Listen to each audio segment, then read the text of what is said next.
Suryo di debat dengan televisi yang bilang Roy Suryo kamu tuh narapidana, kamu terpidana tapi Mhm. belum masuk.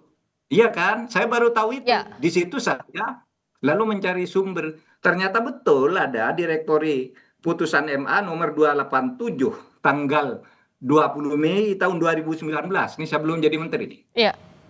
Itu dia sudah divonis inkrah dan sekarang mengaku sudah menjalani proses hukum. Kita tanya proses hukum apa? Inkrah itu kecuali masuk penjara, kan gitu. Mhm. Saya sudah damai dan diberi bermaafan dengan Yusuf Kalla. Tidak ada damai di dalam vonis hukum pidana itu. Tidak Yang ada bisa ada damai damai itu dari vonis pidana begitu Prof Mahfud, harusnya tidak boleh, tidak ada hubungannya tidak antara boleh. damai Itu dengan vonis. prinsip hukum. Kenapa? Tidak ada kaitannya harusnya dengan berdamai bersama Pak JK dengan vonis yang harus dijalankan oleh Sylvester. Semestinya demikian. Damai itu urusan pribadi. Kalau orang terpidana itu musuhnya bukan orang yang menjadi korban, tetapi musuh orang terpidana itu adalah negara. Dan negara itu diwakili oleh kejaksaan. Jadi kalau ditanyakan siapa yang melindungi, saya menyalahkan kejaksaan. Gitu. Kejaksaan Siapa periode yang itu. menyuruh kejaksaan? Ya kita tidak tahu. Kan gitu kan? Hmm. Pasti harus diasumsikan kejaksaan ini tahu. Coba nih, saya punya data. Di tahun 2025 saja, sejak bulan Februari sampai sekarang, orang ditangkap oleh kejaksaan karena menghindari hukuman. Satu Ramlan di Bogor, 17 Juni 2025 baru nih. Kemudian Rifae, 19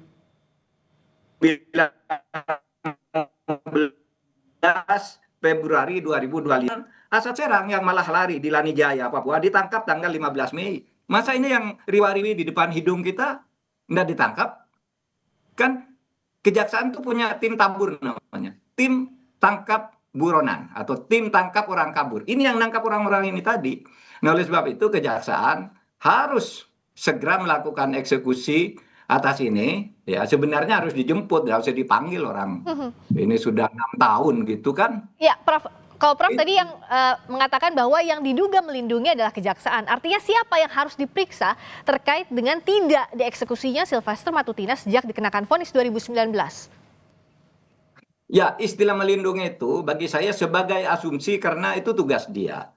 Bahwa dia kemudian dinyatakan ulalai karena tidak tahu bahwa ada putusan MA itu tidak bisa jadi alasan. Oleh sebab itu harus diperiksa dan mungkin pejabatnya udah ganti tahun 2019 sampai sekarang mungkin sudah pensiun atau apa yang bertugas itu.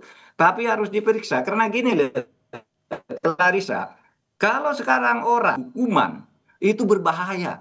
Kalau orang dihukum lalu sering keluar malam, sering nyogok nyogok sipir untuk boleh pulang sebentar, itu masih bisa dimaklumi meskipun itu sangat tidak boleh. Nah sekarang tidak mau menjalankan hukuman. Itu kong kali kong dengan siapa? Itu harus diperiksa dengan benar-benar karena bahaya negara ini kalau orang sudah divonis lalu bisa berkeliaran dan jaksa tidak berbuat apa-apa. Apa latar Itu. politisnya sebagai relawan sehingga 2019-2024 quote and quote dilindungi untuk tidak dieksekusi? Saya akan menyatakan secara formal orang ini tidak ditangkap karena kejaksaan melindungi. Melindungi dalam bentuk apa? Lalai. Kalau betul-betul melindungi secara sengaja, pasti ada yang menyuruh. Kemungkinannya ada atasan yang membacking, kemungkinannya suap. Apalagi coba? Nah, untuk Coba, apalagi? mengusut itu, Logika nih, logika umum. Lah, kejaksaan dong harus bertanggung ya, jawab kepada publik. tadi Siapa Prof Mahfud dulu? bilang kan kejaksaan Yang harus sekarang bertanggung yang jawab. menangani.